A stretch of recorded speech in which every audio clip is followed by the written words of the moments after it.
Sainte-Croix, c'est les cannes, c'est une marque de cannes, mais en fait Sainte-Croix en France, c'est représenté par Florida Fishing. Et Florida Fishing, c'est pas que des cannes, c'est aussi des hameçons. Voilà, donc là c'est aussi une nouveauté 2017. C'est les hameçons de la marque américaine Trocar. Donc c'est vraiment, là aussi on est sur plutôt des hameçons haut de gamme.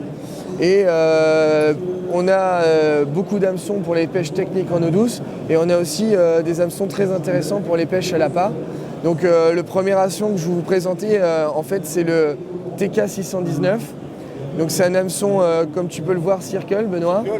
Voilà, donc qui est bien adapté pour la pêche au vif, auto-ferrant, c'est-à-dire que le design de l'hameçon fait que dès que tu mets, t'as pas besoin de ferrer, dès que tu mets l'hameçon en action, en fait, il va basculer dans la bouche du poisson et il va venir se planter juste à l'entrée de la bouche. Donc l'avantage, c'est que ça te permet de ne pas abîmer les poissons et de les relâcher en bonne santé.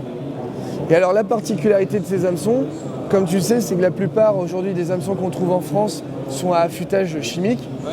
Et bien là, l'affûtage de ces hameçons-là est à affûtage laser. Donc le design de la pointe de l'hameçon, si tu regardes de manière très précise, en fait, ils sont biseautés, c'est une pointe. Ouais. Et en gros, tu as besoin de 30% de force en moins pour faire rentrer l'hameçon dans la gueule du poisson. D'accord.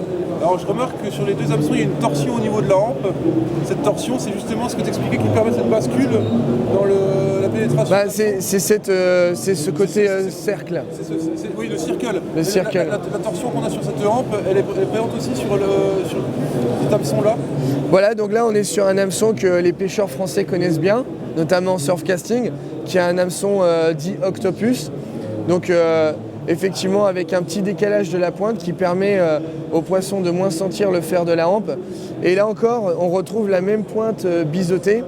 Et c'est vrai que sur les pêches très fines, comme la pêche de la dorade royale, que je pratique moi dans le golfe du Morbihan, le fait que l'hameçon pénètre très facilement dans la gueule de la dorade fait que elle qui est plutôt très discrète et très tatillonne va se piquer quasiment toute seule également sans qu'elle sente en fait le montage quoi. Ah ouais, c'est vraiment des hameçons faits pour les poissons de récalcitrants, des poissons difficiles. C'est des voilà, et puis qui sont forts de fer avec une conception ultra haut de gamme. Oui, ça, c'est... Donc on est vraiment sur des hameçons pour les spécialistes des pêches aux appâts, de toutes les pêches aux appâts. Et là, en termes de taille, c'est quelle plage Écoute, on va plutôt être sur des tailles assez élevées quand même. Globalement, en octopus, on va partir du 1 jusqu'au 8-0, il me semble. D'accord, oui. Et puis sur les hameçons Circle TK619, là on va partir sur du 2-0 de mémoire et on va monter là jusqu'au 12-0. Ah ouais.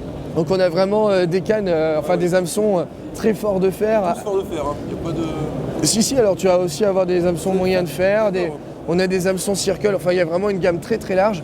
On va avoir des hameçons circle plus adaptés pour la pêche du bar, fin de fer, qu'on peut utiliser pour pêcher à la crevette vivante par exemple, ou au lançon vivant. Là on va avoir pour tout, y compris les pêches en exotique, et les pêches du thon, etc. Pour tous les usages. Tous les usages, tout à fait.